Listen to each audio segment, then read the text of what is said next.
నమస్కారం. ప్రతిధ్వని కార్యక్రమానికి స్వాగతం. పేలవంగా పనిచేస్తున్న ప్రభుత్వ రంగ బ్యాంకులపై కొరడా జులిపించేందుకు కేంద్ర ప్రభుత్వం సిద్ధమైంది. బ్యాంకులకు నిధులు ఇవ్వడానికి ముందుగా కొన్ని కఠిన షరతులు విధించనుంది.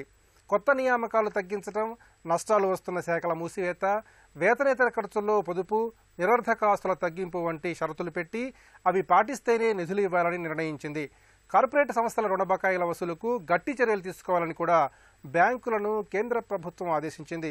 షరతులపై ఆర్థిక మంత్రిత్వ శాఖ, బ్యాంకు యాజమాన్యం, ఉద్యోగుల యూనియన్ల మధ్య త్రైపాక్షిక ఒప్పందాలు కుదుర్చుకోవాలని కేంద్రం భావిస్తోంది. ఈ నేపథ్యంలో ప్రభుత్వ రంగ బ్యాంకుల పనితీరుపై ప్రతిధ్వని చర్చను చేపట్టింది. ఈ చర్చలో పాల్గొంటున్న ప్రముఖులు కె రామకోటేశ్వరరావు గారు, బ్యాంకింగ్ ఆర్థిక అంశాల విశ్లేషకులు, కెవి జ్ఞానకుమార్ గారు, బ్యాంకింగ్ రంగ నిపుణులు, లంకా దినకర్ గారు, ఆర్థిక అంశాల విశ్లేషకులు, జె వేణుగోపాల్ గారు, జన్మనీ జనరల్ మేనేజర్, ఆర్థిక అంశాల విశ్లేషకులు.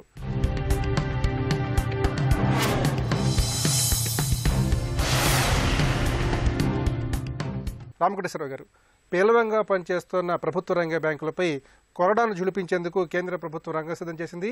మరి కేంద్ర ప్రభుత్వం ఈ తరహా నిర్ణయం తీసుకోవడానికి వెనుక అసలు ఉద్దేశాన్ని ఏ విధంగా చూడాలి? రిజర్వ్ బ్యాంక్ ఒకటి చెప్తా ఉంది, ప్రభుత్వం ఒకటి చెప్తా ఉంది. ఉదాహరణకి నిన్న చాలా ఆశ్చర్యకరమైన ప్రకటన విరాళ ఆచార్య, ఆర్బీఐ డిప్యూటీ గవర్నరు, బ్యాంకుల్ని వీక్ బ్యాంక్స్ ప్రైవేటైజ్ చేస్తామని చెప్పాడు. అదే ఊర్జిత్ పటేల్ అమెరికాలో ఒక స్టేట్మెంట్ ఇచ్చారు. ఏమనంటే వీక్ బ్యాంక్స్ ఏదైతే ఉన్నాయో అవి అంతగా పుంజుకోవట్లేదు, ఇది మనకు మంచిదేను, ఈ కారణంతో మెర్జ్ చేయొచ్చు అంట.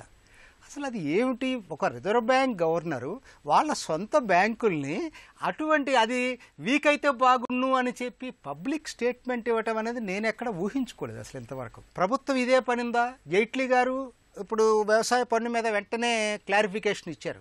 అలానే దీని మీద క్లారిఫికేషన్ ఇవ్వాల్సిన అవసరం ముందుంది. ప్రభుత్వ ఉద్దేశం ఏంటనేది తెలియాలి, స్పష్టత రావాలి. ప్రైవేటైజేషన్ చేయాలనుకుంటుందా, లేకపోతే ఇది కేవలం డిప్యూటీ గవర్నర్ వ్యక్తిగత అభిప్రాయం అనేది కూడా మనకు తెలియదు ఇంతవరకు. సరే, దీంట్లోకి వచ్చేసరికి ఎన్నో సమస్యలు ఉన్నాయండి. ఎన్పిఏ సమస్య వచ్చింది కాబట్టి వాటి వలన వచ్చి దెబ్బతిన్న బ్యాంకులు ఏదైతే బలహీనమైనాయో వాటికి మీరు ముందు శాఖలు ఓపెన్ చేసుకోవద్దు, లేకపోతే ముందు స్టాఫ్ను ఎవరిని రిక్రూట్ చేసుకోవద్దు, స్టాఫ్ కొన్ని ఎలవెన్స్లను తీసేసేయండి. ఇది సొల్యూషన్ కాదు. సొల్యూషన్ ఏంటి?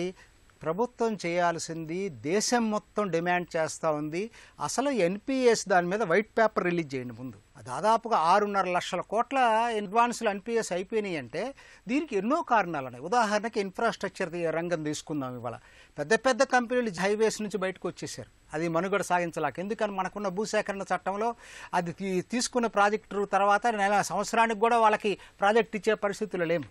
అదే పవర్ సెక్టర్ తీసుకుందాం. పవర్ సెక్టర్కి బ్యాంకులు లోన్ ఇచ్చినాయి, అట్లానే ఇన్ఫ్రాస్ట్రక్చర్ లోన్ ఇచ్చినాయి. పవర్ సెక్టర్ ఆ రోజు పరిస్థితి ఏంటి? యూనిట్కి దాదాపుగా 4 రూపాయలు 5 రూపాయలు వస్తుంది అనుకున్నారు, ఇవాళ 3 రూపాయలు కూడా వచ్చే పరిస్థితి లేదు. కాంపిటీషన్ చాలా ఎక్కువైపోయింది. అదే స్టీల్ సెక్టర్ తీసుకుందాం. స్టీల్ సెక్టర్లో పరిస్థితి ఏంటి? చైనా వాళ్ళు ఇప్పుడు కొంచెం దిద్దుబాటు చర్యలు తీసుకుంది ప్రభుత్వం. మొన్నటిదాకా చైనా వాడు డంప్ చేయటం వలన స్టీల్ సెక్టర్ మొత్తం కుదేలైపోయింది, ప్రపంచం మొత్తం కుదేలైంది. సో ఇవన్నీ ఏంది? వీటితో పాటు కావాలని ఫండ్స్ డైవర్ట్ చేసి ఫ్రాడ్ చేసిన వాళ్ళు రకరకాలు ఉన్నారు దీంట్లో కేటగిరీస్ ఎన్పిఎస్లో. దీని మీద ప్రభుత్వం స్పష్టంగా అసలు ఒక ట్రాన్స్పరెంట్గా ప్రజలకి ఒక వైట్ పేపర్ లాగా దేనివల్ల ఎన్పిఎస్ అయినే దాని మీద మాత్రం పబ్లిష్ చేయాలి. ఎన్నో ఉన్నాయండి. పొలిటికల్ ఇంటర్ఫరెన్స్, లోనింగ్ సిస్టంలో పొలిటికల్ ఇంటర్ఫరెన్స్ చాలా ఎక్కువగా ఉంది భారతదేశంలో, అది మనకు అందరూ తెలిసిందే. ఇది కాకుండా ఇప్పుడు దీని సొల్యూషన్ ఏం చెప్తున్నారు మన వాళ్ళు? సొల్యూషన్ 2 చెప్తున్నారు. ఒకటేంటి? కన్సాలిడేషన్. వీటన్నిటిని కూడా కన్సాలిడేట్ చేసి 5-6 పెద్ద బ్యాంకులు చేస్తూ ఉంటున్నారు. రెండోది కొత్తగా ఇవాళ వచ్చిన కోణం ప్రైవేటైజేషన్. ఈ 2 జరుగుతున్నాయి. జ్ఞానకుమార్ గారు, దేశంలోని ప్రైవేటు రంగ బ్యాంకులతో పోలిస్తే కొన్ని ప్రభుత్వ రంగ బ్యాంకులు ఆశించిన స్థాయిలో పనితీరు కనపరచడం లేదు. ముఖ్యంగా ప్రభుత్వ రంగ బ్యాంకులు ఎక్కడ విఫలమవుతున్నాయి? బ్యాంక్ ఇండస్ట్రీకి 3 ఛాలెంజెస్ ఉన్నాయండి. ఒకటేమో ఎన్పిఏ మేనేజ్మెంట్, అది అందరికీ తెలిసిందే. రెండోది ఏంటంటే కాంపిటీషన్, ఇంక్రీజింగ్ కాంపిటీషన్. మూడోది ఏమంటే కేవైసీ కంప్లయన్స్. ఈ ఛాలెంజెస్ని మీట్ కాగలిగితే పబ్లిక్ సెక్టర్ ఇప్పుడు కూడా చాలా బాగా చేస్తున్నారు. ఎందుకంటే పబ్లిక్ సెక్టర్ లేకపోతే ఇంతమందికి 1969లో నేషనలైజ్ చేసిన పర్పసే అది. A part of the advances should go to agriculture, లేకపోతే ప్రయారిటీ సెక్టర్కి వెళ్ళాలన్న సదుద్దేశంతో అవి నేషనలైజ్ చేయడం జరిగింది. సో వాటిని మళ్ళీ నేషనలైజ్ చేయటము ఇట్లాంటివి అన్నటువంటిది మంచి పద్ధతి కాదు. అందుకని వీటిని ఏ విధంగా ఇంప్రూవ్ చేసుకోవాలి, ఇప్పుడు కూడా చాలా బాగా చేస్తున్నాయి. కాకపోతే ఎక్కడంటే కొన్ని లెక్కునస్ ఎక్కడున్నాయని ప్లగ్ చేసేసి దాన్ని మనం రెక్టిఫై చేసుకునే ప్రయత్నం చేయాలి. ముఖ్యంగా ఏంటంటే ఎక్కడ విఫలమవుతున్నామంటే రిక్రూట్మెంట్ ప్రాసెస్లో ఒకటి మామూలు పబ్లిక్ సెక్టర్ బ్యాంక్స్ అంటే IBPS ద్వారా కానీ అట్లా రిక్రూట్ చేస్తున్నాయి. రిక్రూట్ చేసిన తర్వాత ట్రైనింగ్ ఇస్తున్నాయి మామూలుగా. అదొక రిచువల్గా నడుస్తున్నది కానీ జాబ్ ఓరియంటెడ్గా నడవట్లేదు. ఇంకొకటి ఏంటంటే ఇప్పుడు ప్రైవేట్ సెక్టర్లో అట్లా కాదు, వాళ్ళు they are recruiting right man and right job. అట్లా చేయడంలో వాళ్ళు కొంత సఫలీకృతమవుతున్నారు. అదే కాకుండా KYCలో ఇప్పుడు పబ్లిక్ సెక్టర్ బ్యాంక్స్ ఒక్కోసారి వేరియస్ రీజన్స్ వల్ల కొన్ని తల ఒగ్గేసి అకౌంట్స్ ఓపెన్ చేయాల్సి వస్తున్నది. కానీ ప్రైవేట్ సెక్టార్లో ఎట్టి పరిస్థితుల్లో వాళ్ళు KYCకి కాంప్రమైజ్ కానే కారు. మనకి ఒక్క మధుకోడ కేసు వచ్చినప్పుడే చాలా KYC నామ్స్ జవేరీ బజార్ ముంబైలో చాలా అకౌంట్స్ ఇట్లా CTR క్యాష్ ట్రాన్సాక్షన్ రిపోర్ట్స్ పంపించలేదని దాని మీద హడావిడి అయిపోయి అప్పుడు KYC నామ్స్ పబ్లిక్ సెక్టార్లో చాలా స్ట్రిక్ట్గా ఇంప్లిమెంట్ చేయడం జరిగింది. మూడోది ఏంటంటే ఈ డాక్యుమెంటేషన్ పార్ట్లో కూడా పబ్లిక్ సెక్టార్ ఇంకా కొంచెం జాగ్రత్తగా, ఎందుకంటే లీగల్ ఫార్మాలిటీస్ అన్నటువంటి ఏవైతే ఉన్నాయో ఇప్పుడు ఉన్నవి కూడా బాగున్నాయి కానీ దాన్ని చాలా ఇంప్రూవ్ చేసుకోవాల్సిన అవసరం ఉంది. ఎక్కడ లక్కున దొరుకుతుందా అనే ఈ డిఫాల్టర్ అడ్వకేట్ ఎవరైతే ఉన్నారో వాళ్ళు అవే చూస్తుంటారు. కాబట్టి ఈ డ్యూ డిలిజెన్స్ అంటాం ప్రీ శాంక్షన్ ముందు, ఈ డ్యూ డిలిజెన్స్కి సంబంధించినటువంటి ఫార్మాలిటీస్ ఏవైతే ఉన్నాయో లోన్ పాలసీ కానీ లేకపోతే మాన్యువల్ ఆఫ్ గైడ్లైన్స్ ఉంటాయి ప్రతి బ్యాంక్కి, దాని ప్రకారం కనుక వెళ్ళినట్లయితే పబ్లిక్ సెక్టార్ చేయలేనిది ఏం లేదు. అంత మిషనరీ ఉంది, అంత కెపాసిటీ ఉంది, క్యాపబిలిటీ అన్నీ ఉన్నాయి. ఇంకొకటి ఏంటంటే కాసా ఎక్కువగా మొబిలైజ్ చేయలేకపోతున్నారు పబ్లిక్ సెక్టార్ వాళ్ళు. అది ప్రైవేట్ సెక్టార్ చేయడం వల్ల వాళ్ళకి లాభాలు కూడా బాగానే వస్తున్నాయి. లాస్ట్ది ఏంటంటే మార్కెటింగ్ పార్ట్. ఇప్పుడు బ్యాంకింగ్ రంగంలో what ever said and done అంత ప్రొఫెషనలిజం అన్నటువంటిది మార్కెటింగ్కి లేదు. ఎందుకంటే 2000 తర్వాతనే మార్కెటింగ్ అన్న కాన్సెప్ట్ వచ్చింది. ఇప్పుడిప్పుడే అది ఇంకా 16 ఏళ్ళు అయినా కూడా ఇంకా టేక్ ఆఫ్ స్టేజ్లోనే ఉంది మార్కెటింగ్. అదే ప్రైవేట్ సెక్టార్లో అయితే మార్కెటింగ్ అగ్రెసివ్ మార్కెటింగ్ ఉంటుంది. ఇంకొకటి ఏంటంటే అకౌంటబిలిటీ మీద ఎక్కువ స్ట్రెస్సింగ్, అసలు లోన్ ఇవ్వకముందు నుంచే అకౌంటబిలిటీ కూడా పబ్లిక్ సెక్టార్లో బాగా ప్రెస్ చేస్తున్నారు ఈ మేనేజర్స్ని కానీ వాళ్ళని కానీ. సో ఈ అకౌంటబిలిటీ ఎక్కువ ముందు దాన్నే గుర్తుంచుకుంటున్నారు కానీ లోన్ ఫార్మాలిటీస్ మీద లేదు. దినకర్ గారు, బ్యాంకులకు నిధులు ఇవ్వడానికి ముందు కొన్ని కఠినతర నిబంధనలు విధించాలని కేంద్ర ప్రభుత్వం భావిస్తోంది. ఇందుకు సంబంధించి పనితీరుకి నిధుల కేటాయింపుకి ముడిపెట్టడం వల్ల ఎలాంటి ఫలితాలను ఆశించవచ్చు? అసలు పనితీరు అంటే ఏ అంశాల్లో మీరు పనితీరును చూస్తున్నారనేది చాలా ఇంపార్టెంట్ కన్సిడరేషన్. ఎందుకంటే పనితీరు అంటే బ్యాంకు సిబ్బందికి NPAలు ఏ అయితే ఉన్నాయో వాటిని కలెక్ట్ చేయటం ఒకటే పనితీరు గీటురాయన ప్రభుత్వంది, లేకపోతే బ్యాంకింగ్ సేవలు ఏ సేవలు ఉన్నాయో అన్ని సేవలకి సంబంధించి వెయిటేజ్ ఇచ్చి పనితీరుని పరిశీలిస్తారనేది కూడా ఒక గమనంలోకి తీసుకోవాలి. ఇవాళ NPA దగ్గరికి కూడా చూసినట్లయితే దాదాపు 88% NPAలు బడా కంపెనీల దగ్గర ఎవరికైతే రుణాలు ఇచ్చారో వారి దగ్గర ఉన్నటువంటిది. అంటే remaining 12% small and medium enterprises అని చెప్పుకోవచ్చు. కానీ ఇక్కడ మనం రికవరీ ప్రొసీజర్ వచ్చేటప్పటికి చూసినప్పుడు బడా పారిశ్రామికవేత్తల దగ్గర ఏ విధమైనటువంటి యాక్షన్స్ తీసుకుంటున్నారు, వాటి పర్యవసానాలు ఏంటి అనే దానికన్నా కూడా గ్రౌండ్ లెవెల్లో చూసినట్లయితే స్మాల్ అండ్ మీడియం ఎంటర్ప్రైజెస్ మీద పెట్టవలసిన దానికన్నా ఎక్కువ ఒత్తిడి పెట్టడము, రికవరీ కొంచెం డిలే అయ్యి రికవరీ అవుతున్నప్పటికీ కూడా దాన్ని పరిగణలోకి తీసుకోకుండా ఇబ్బంది పెట్టేటటువంటి పరిస్థితుల్లోకి వెళ్ళటము అది ఎక్కువ కనబడుతుంది. కొన్ని సంస్థల్ని మీరు గమనించినట్లయితే ఏవైతే స్మాల్ అండ్ మీడియం ఎంటర్ప్రైజెస్కి సంబంధించి ఎందుకు చెప్పదలుచుకున్నానంటే దాదాపు 60 నుంచి 70% వరకు స్మాల్ అండ్ మీడియం ఎంటర్ప్రైజెస్ కొంచెం వాళ్ళని రివైవ్ కావడానికి అవకాశం ఉన్నటువంటి సంస్థలు, NPA నుంచి కూడా బయటికి రాగలిగినటువంటి సంస్థలు ఉన్నాయి. వాడు కడుతూనే ఉంటాడు కానీ టెక్నికల్ NPA కట్టాల్సిన నిర్ణీత సమయంలో కడుతున్నాడు, NPAలో అలాగే కనపడుతూనే ఉంటాడు, వీడు డెట్ అయితే ఏదైతే ఉందో అది తగ్గుతూనే ఉంటుంది. అటువంటి NPAలు ఏమైనా ఉండి సెక్యూరిటీస్ హై సైజ్ ఉంటే వాడిని రీషెడ్యూల్ చేసి ఆ వర్కింగ్ క్యాపిటల్ ఎరోజన్ అయిపోయిందని ఏ విధంగా పాజిబిలిటీ ఉండి ఆ వర్కింగ్ క్యాపిటల్ ప్రొవైడ్ చేయగలిగితే రివైవ్ కావడానికి ఉన్నటువంటి సంస్థలు ఏవైతే ఉన్నాయో వాటి మీద దృష్టి పెట్టాలి ఫస్ట్. దానివల్ల 2 లాభాలు, ఒకటి NPAగా కనపడుతున్నటువంటి NPA తగ్గే అవకాశం ఒకటి కనపడుతుంది, రెండోది ఇతోధికంగా దేశంలో పారిశ్రామికీకరణ ఏదైతే కుంటుపడుతుంది అనేటటువంటి దాన్ని మనం పురోగమన చర్యగా తీసుకునేటటువంటి అవకాశం ఉంది. ఉద్యోగ ఉపాధి అవకాశాలు కూడా మెరుగుపడతాయి, జీడీపీకి కూడా కాంట్రిబ్యూషన్కి అవకాశం ఉంటుంది. కాబట్టి అటువంటి అంశాల మీద కూడా దృష్టి పెట్టాల్సినటువంటి అవసరం ఉంది. కానీ ఏదైతేనేమి పని ఒత్తిళ్ల వల్ల అయితేనేమి లేకపోతే ఇతరత్ర కారణాల వల్ల అయితేనేమి బ్యాంకింగ్ సిబ్బంది కూడా ఆ ఇవాల్యుయేషన్ ఈ చిన్న చిన్న సంస్థల మీద ఆ ఎవాల్యుయేషన్ చేసేటటువంటి ప్రక్రియను అయితే సమర్థవంతంగా చేయటం లేదు. నిజమైనటువంటి గీటురాయి ఏదంటే ఒకవైపు NPAలని ఎక్కడైతే విల్ఫుల్ డిఫాల్టర్స్ ఉన్నారో అటువంటి వారి దగ్గరకు వచ్చేటప్పటికి కొరడా జులిపించి వసూలు చేయాల్సినటువంటి అవసరం ఎంతైతే ఉందో రికవర్ కావడానికి వీలుగా ఉన్నటువంటి సంస్థల్ని ఏ విధంగా చేయూతనివ్వాలి అని ఆలోచించేటటువంటి దాన్ని గీటురాయిగా తీసుకోవాలి.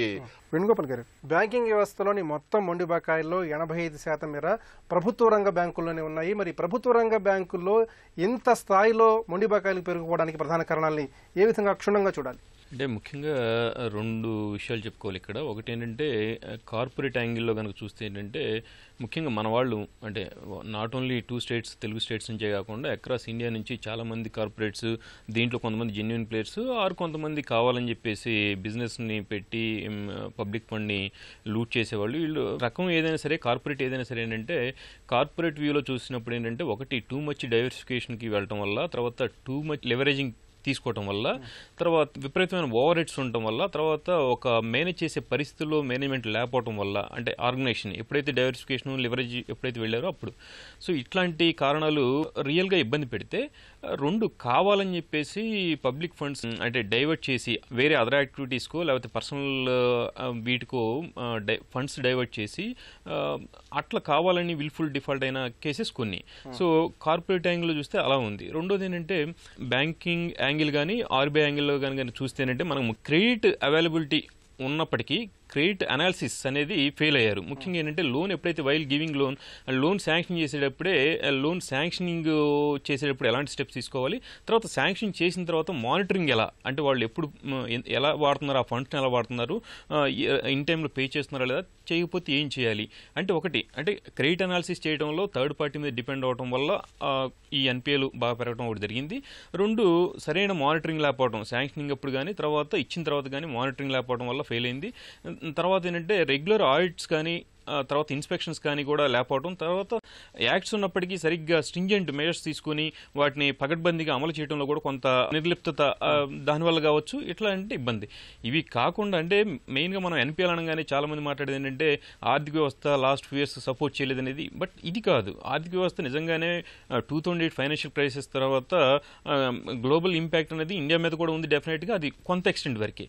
బట్ కీలక రంగాల్లో సరైన రిఫార్మ్స్ తీసుకోకపోవటం ఒకటి గవర్నమెంట్ తప్పుగా మనం చెప్పుకోవాలి. తర్వాత రిఫార్మ్స్ ఉన్నప్పటికీ ఈజ్ ఆఫ్ డూయింగ్ బిజినెస్ కావచ్చు, రిఫార్మ్స్ సరిగ్గా ఆ ఇండస్ట్రీస్లో లేకపోవడం కావచ్చు, హై ఇంట్రెస్ట్ రేట్స్ సస్టైన్ అవడం కావచ్చు, ఇట్లాంటివి. బట్ అదర్ దాన్ దట్ ఏంటంటే సరైన మెజర్స్ లేకపోవడం వల్ల అంటే ప్రైవేట్ బ్యాంక్స్ తీసుకునే విధి విధానాలు ఏవైతే ఉన్నాయో డ్యూ డిలిజెన్స్ కావచ్చు, స్ట్రింజెంట్ మెజర్స్ కావచ్చు, అవి పిఎస్యూస్ తీసుకోకపోవడం వల్లే మనం ఈరోజు ఈ పరిణామాలు అయితే చూస్తున్నామని చెప్పి మాత్రం చెప్పాలి. రామకోటేశ్వర గారు, ప్రభుత్వ రంగ బ్యాంకుల స్థూల నిరర్ధక ఆస్తుల్ని ఏటా 10% మేర తగ్గించుకోవాలని కేంద్ర ప్రభుత్వం బ్యాంకులకు స్పష్టంగా సూచించింది. మరి మొండు బకాయిల వసూలుకు సంబంధించి బ్యాంకులన్నీ కలిసి ఎలాంటి పటిష్టమైన సమగ్రమైన వ్యూహాన్ని అమలు చేయాలి? ప్రభుత్వ రంగ బ్యాంకులు అంటే ఇవేదో ప్రభుత్వ విభాగాల కింద చూసుకుంటున్నారు. అది కావాలి ఇది కావాలని డిమాండ్ చేస్తున్నారు. ఫస్ట్ అది మర్చిపోవాలి అసలు మనం. అది వాణిజ్య బ్యాంకులు, అవి ఓనర్షిప్ ఒకటే ప్రభుత్వంది. కాతే ప్రభుత్వం చెప్తున్న సామాజిక బాధ్యతని అమలు చేస్తున్నాయి తప్పితే అవి వాణిజ్యపరమైన సంస్థలు. అవి అది మర్చిపోయి ప్రభుత్వాన్ని డిమాండ్ చేసినట్టుగా ప్రభుత్వ బ్యాంకులు మాకు అవి కావాలి ఇవి కావాలని అడుగుతున్నారు. ప్రభుత్వం కూడా ఏం చేస్తుంది, ఫైనాన్షియల్ డిసిప్లైన్ తీసుకురావాల్సిన ప్రభుత్వమే లోన్ వేవర్ పేరుతోటి ఒకసారి నువ్వు లోన్ వేవర్ ఇచ్చిన తర్వాత వచ్చే 5 సంవత్సరాలు బ్యాంకుల్లో ఎవరు కట్టట్లేదు లోను. నువ్వు వెళ్ళి అడిగే పరిస్థితులు, ఎందుకంటే వాళ్ళు ఎగైన్ మళ్ళీ 5 years ఎలక్షన్స్ వస్తాయి, అప్పుడు మళ్ళీ మాకు లోన్ వేవర్ ప్రామిస్ చేస్తారనేటువంటి భావన ఉన్న వాళ్ళు ఎవరు కట్టట్లేదు. ఏదైనా మనం మేనేజ్ చేసుకోగలం. ఇవాళ 100 కోట్లు లోన్ తీసుకొనైనా సరే నేను అది ఎన్పిఏ చేసిన తర్వాత ఏదో విధంగా మేనేజ్ చేసుకుంటాను కాబట్టి అతనికి శిక్ష పడే పరిస్థితి అయితే లేదు భారతదేశంలో. ఎక్కడైనా జరిగిందా? జరగట్లేదు కదా. మీరు మిగతా విషయాలు చెప్తున్నారు, చట్టం ప్రకారం చర్యలు తీసుకోవాలని కొన్ని విషయాల్లో ఇప్పుడు చెప్తున్నారు. అట్లానే ఈ విషయంలో కూడా చట్టాలను పటిష్టం చేసి దాన్ని మీరు ఖచ్చితంగా వాళ్ళు విల్ఫుల్ డిఫాల్టర్స్ ఎవరైతే ఉన్నారో వాళ్ళు ఖచ్చితంగా జైలుకి వెళ్ళే పరిస్థితి క్రియేట్ చేయగలమా ఈ భారతదేశంలో? చేసిన రోజు ఫైనాన్షియల్ డిసిప్లిన్ వస్తుంది. ప్రభుత్వ రంగ బ్యాంకుల గురించి మనం మాట్లాడుకునేటప్పుడు మీరు ఎన్ని స్కీమ్స్ మేము ప్రభుత్వ రంగ బ్యాంకులు వాళ్ళు ఇస్తున్నారండి సమాజానికి? దాని కింద మొన్న సురేష్ ప్రభు అన్నారు, రైల్వేస్లో మేము ఇన్నాళ్ళ నుంచి చేస్తున్న పబ్లిక్ కన్వీనియన్స్ స్కీమ్స్కి 1,00,000 కోట్ల రూపాయలు గవర్నమెంట్ మాకు పే చేయాలన్నాడు. మరి బ్యాంకులకు కూడా పే చేయాలి కదా. జనధన్ యోజన అకౌంట్స్ ఓపెన్ చేసిన వాటికి మాకు జీరో అకౌంట్ బ్యాలెన్స్ ఓపెన్ చేస్తే ఆపరేషనల్ ఎక్స్పెన్సెస్ కానీ హ్యూమన్ రిసోర్స్ ఎక్స్పెన్సెస్ కానీ 1 పైసా గవర్నమెంట్ ఇవ్వలేదు. అట్లానే ఎన్నో గవర్నమెంట్ స్కీమ్స్ మేము చేస్తున్నప్పుడు ఎంత హ్యూమన్ రిసోర్సెస్ దానికి ఖర్చు పెడుతున్నారు? రిమోట్ ఏరియాస్లో లాభం ఉన్నా లేకపోయినా గ్రామాల్లో బ్రాంచ్లు ఓపెన్ చేయాలని చెప్పి ప్రభుత్వ రంగ బ్యాంకులు ఓపెన్ చేసి పనిచేస్తూ ఉన్నాయి ఇవాళ. దానికి ఎవరు కాంపెన్సేషన్ ఇవ్వాలా? ప్రభుత్వం ఇవ్వాలా. అందుకని లెవెల్ ప్లేయింగ్ ఫీల్డ్, మీరు ప్రభుత్వ రంగానికి ప్రైవేట్ రంగానికి తేడా ఎక్కడుందంటే, ఒకటి లెవెల్ ప్లేయింగ్ ఫీల్డ్ లేదండి. ప్రభుత్వ రంగ బ్యాంకులు గవర్నమెంట్ స్కీమ్స్ డంప్ చేస్తూ ఉంటుంది, కానీ దానికి మానిటరీ కాంపెన్సేషన్ లెక్క కట్టి ప్రభుత్వ రంగ బ్యాంకు లాభాలు ఇవ్వట్లేదు. జ్ఞానకుమార్ గారు, మొండి బకాయిలు విపరీతంగా పేరుకుపోయిన కారణంగా బ్యాంకింగ్ రంగ వ్యవస్థకు సంబంధించిన వృద్ధి రేటు గణనీయంగా పడిపోయింది. మరి ప్రభుత్వ రంగ బ్యాంకులు లాభాల బాట పట్టాలంటే ముఖ్యంగా ఎలాంటి సమగ్రమైన చర్యలు తీసుకోవాలి? ముఖ్యంగా దీనికి సంబంధించి సంస్థాగతంగా ఎలాంటి మార్పులు రావాలి? బిల్ఫుల్ డిఫాల్టర్స్ ఎవరైతే ఉన్నారో వాళ్ళ దగ్గర నుంచి ఎంత వీలుంటే అంత రాబట్టడానికి ప్రయత్నం చేయాలి. ఇప్పుడు అవి పెరుగుతున్న కొద్దీ మనకి ప్రొవిజన్ చేయాల్సి వస్తుంది. ప్రొవిజన్ అంటే సాక్రిఫైసింగ్ ప్రాఫిట్ అంతే. కాబట్టి ఈ ప్రాఫిట్ సాక్రిఫైజెస్ని ఆపేసి వాళ్ళ దగ్గర నుంచి ఎక్కువ రికవర్ చేసుకోవాలి. ఇంటర్నల్గా కూడా కొంత మేనేజ్మెంట్స్ కొన్ని చేసుకోవాల్సినవి ఉన్నాయి. అంటే ఇప్పుడు వృద్ధి రేట్ అంటే కాసా పెంచుకోవాలి. కరెంట్ అకౌంట్, సేవింగ్స్ అకౌంట్ కనుక పెంచుకుంటే, అదే ప్రైవేట్ వాళ్ళు ఏం చేస్తారంటే, వాడు ఒక స్టార్టప్ కంపెనీ వస్తున్నది, వాడు ఇసుక లారీ అవి దింపంగానే వీడు అక్కడ పోయి అకౌంట్స్ ఓపెన్, ఎక్కడ ప్రొపరైటర్ ఎవరు, ఎంతమంది స్టాఫ్ ఉంటారు, అవి ఓపెన్ చేసి అంత అగ్రెసివ్గా వెళ్తున్నారు. సో సేమ్ అగ్రెసివ్నెస్ మనకి పబ్లిక్ సెక్టార్లో కూడా ఇంకొంచెం వెళ్ళగలిగే స్కోప్ ఉంది. అదొకటి చేసుకోవాలి. ప్లస్ ఏంటంటే కన్సాలిడేట్ చేసుకోవాలి. అసలు మన పొజిషన్ ఏంటి, వాట్ ఈజ్ అవర్ నెట్వర్క్, ఎన్ని బ్రాంచ్లు ఉన్నాయి, ఎన్ని ఐటీఎంలు ఉన్నాయి, మన స్టాఫ్ ఎంత, సరిపోతుందా ఈ స్టాఫ్? అట్లాంటప్పుడు కొన్నాళ్ళు మన బ్రాంచ్ ఎక్స్పాన్షన్ కొంచెం తక్కువ చేసుకొని, అంటే ఎన్ని బ్రాంచ్లు ఉన్నాయన్న దానికన్నా ఎంత క్వాలిటీగా మనం బ్యాంక్ని రన్ చేస్తున్నాం అన్నది మేనేజ్మెంట్స్ ఆలోచించాల్సి ఉంటుంది. ఇంకోటి ఏంటంటే అన్వాంటెడ్ ఎక్స్పెండిచర్ చాలా కొంత అవాయిడబుల్ ఉంటుంది. ఇప్పుడు మెకన్సీ కంపెనీ ఇవన్నీ కూడా బ్యాంకులో కొన్ని చేంజ్ మేనేజ్మెంట్లని అవి తేవటాని కోసం కోట్లు ఖర్చు పెట్టారు వాళ్ళని తీసుకొచ్చి. యాక్చువల్గా వాళ్ళు సజెస్ట్ చేసినవన్నీ రిటైర్డ్ బ్యాంక్ ఆఫీసర్స్ కానీ, లేకపోతే రిటైర్డ్, ప్రతి బ్యాంకులో ఒక క్రీమ్ ఉంటుంది, cream layer.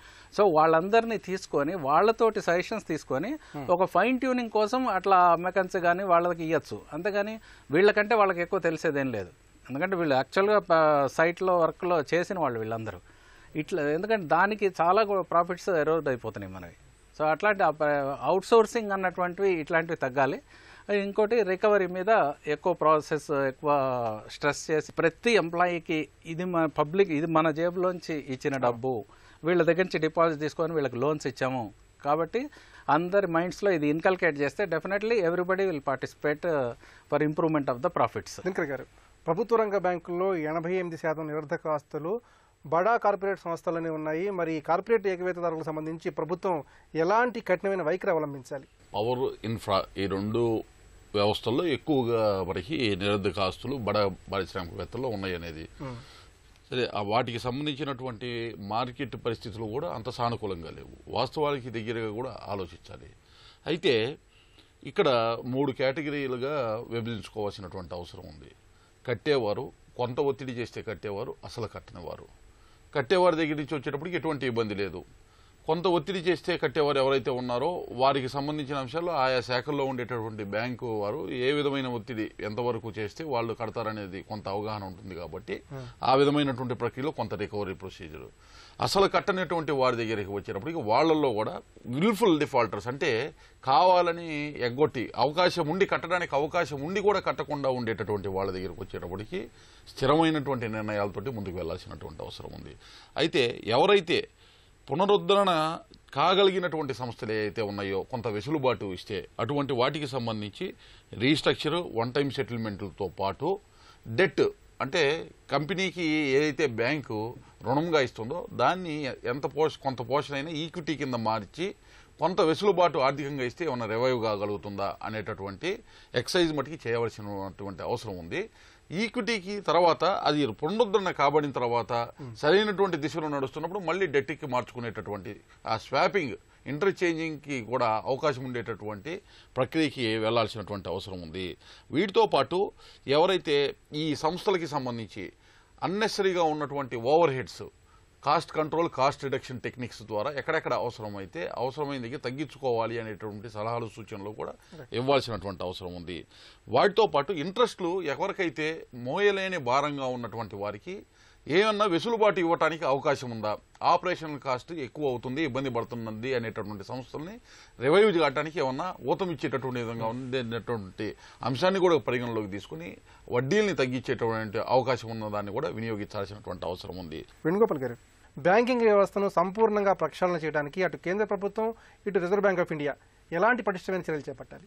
Last financial year డిసెంబర్తో అయిపోయిన క్వార్టర్ కనుక చూస్తే దగ్గర 1,00,000 కోట్లు ఎన్పిఎల్ పెరగడం చూసాం. సో మేబీ బికాజ్ డిస్క్లోజ్ చేయాలి కాబట్టి ఈ 1-2 క్వార్టర్స్ కూడా ఎన్పిఎల్ రీసెంట్గా వచ్చే రిజల్ట్స్ కూడా చూస్తే కార్పొరేట్ రిజల్ట్స్ ఎన్పిఎల్ కొంచెం పెరుగుతున్నాయి. సో 1-2 క్వార్టర్స్లో ఈ పెరగడం అనేది అయిపోతుంది ఫస్ట్ థింగ్. ఇక్కడి నుంచి స్ట్రింజెంట్ నామ్స్ మనకి ఇన్సాల్వెన్సీ అండ్ బ్యాంక్రప్సీ కోడ్ కావచ్చు, తర్వాత డెట్ రికవరీ ట్రిబ్యునల్స్ కావచ్చు, అంటే ఇట్లా ఉన్న యాక్ట్స్ను ఈ ట్రిబ్యునల్స్ని వాడి జాగ్రత్తగా కొంత స్ట్రీమ్లైన్ చేయడం ఒకటైతే, రెండోది ఏంటంటే 8 ఏవైతే మౌలిక రంగాలు ముఖ్యమైన ఉన్నాయో వాటన్నిటిలో కూడా ఈ స్ట్రెస్డ్ అసెట్స్ ఎక్కువ ఉన్నాయి. సో వీటిని అడ్రస్ చేయడం కోసం ముందు టాప్ 50 ఎన్పిఎల్ ఏంటో ఐడెంటిఫై చేయండి. చేసిన తర్వాత ఆ 50లో గవర్నమెంట్ రిలేటెడ్ ఆర్గనైజేషన్స్ ఏమన్నా ఉంటే అవి ఏమన్నా వీటిని ఆ అసెట్స్ని టేక్ ఓవర్ చేయటం కానీ హ్యాండ్ ఓవర్ చేసుకొని కానీ మళ్ళీ స్ట్రీమ్ లైన్ అయ్యేలాగా ప్రాజెక్ట్ని, అంటే ఎక్కడైతే ఇబ్బంది ఉందో ఆ ప్రాజెక్టులో వీళ్ళు టేకప్ చేసి గవర్నమెంట్ టేకప్ చేసి ఏమైనా ముందు తీసుకెళ్ళొచ్చు అనేది ఒకటి చెప్పారు. అదొకటి చేస్తే కొంతవరకు బయటపడతాం. రెండోది ఏంటంటే ఇప్పుడు విల్ఫుల్ డిఫాల్టర్స్ ఎవరున్నారో వాళ్ళు వాళ్ళ అసెట్స్ అతని పేరుతో కానీ ఆమె పేరుతో కానీ వాళ్ళ కుటుంబ సభ్యుల పేరుతో కానీ ఉన్న అసెట్స్ని మానిటైజ్ చేయడం ఒకటైతే, తర్వాత వాళ్ళ రిలేటెడ్ కంపెనీస్ ఏవైతే ఉన్నాయో ఆ కంపెనీస్ని కూడా మానిటైజ్ చేసేలాగా చట్టాలు మార్పులు చేర్పు తీసుకురావటం. ఇది కాకుండా ఏంటంటే వాళ్ళకి కఠినమైన శిక్షలు కూడా వేస్తే ఏంటంటే కొత్తగా, అంటే ముఖ్యంగా ఏంటంటే ఉన్న వాటిని అడ్రస్ చేయడం, తర్వాత కొత్తగా పెరగకుండా చూడటం అనేది రెస్పాన్సిబిలిటీగా తీసుకోవాలి రిజర్వ్ బ్యాంక్ కావచ్చు, గవర్నమెంట్ కావచ్చు. తర్వాత ముఖ్యంగా ఏవైతే కీ సెక్టర్స్ అనుకుంటున్నామో ఆ సెక్టార్స్లో ఇలాంటి ఇబ్బందులు ఎందుకు వస్తున్నాయి అనేది ఫస్ట్ గవర్నమెంట్ అడ్రస్ చేయాల్సిన పరిస్థితి ఉంటుంది. తర్వాత ఇంట్రెస్ట్ రేట్స్ కూడా మనం చూస్తున్నాం. ఇలాంటి హై ఇంట్రెస్ట్ రేట్స్ సినారియో ప్రపంచంలో ఎక్కడా లేదు. ఇండస్ట్రీని బాగు చేయాలంటే డెఫినెట్గా తక్కువ ఇంట్రెస్ట్ రేట్స్ ఉండేలాగా గవర్నమెంట్ టేకప్ చేయొచ్చు. దేశంలో ప్రభుత్వ రంగ బ్యాంకుల్లోని కొన్నింటి పేలవ పనితీరు వల్ల లాభాలు కుంటుపడుతున్నాయి. మొత్తం మొండి బకాయిల్లో 85% ప్రభుత్వ రంగ బ్యాంకుల్లోనే ఉన్నాయి. ఈ పరిస్థితుల్లో ప్రభుత్వ రంగ బ్యాంకులను సంస్కరించాల్సిన అవసరం ఉందని నిపుణులు అభిప్రాయపడుతున్నారు. ఇది నేటి పరిస్థితి. నమస్కారం.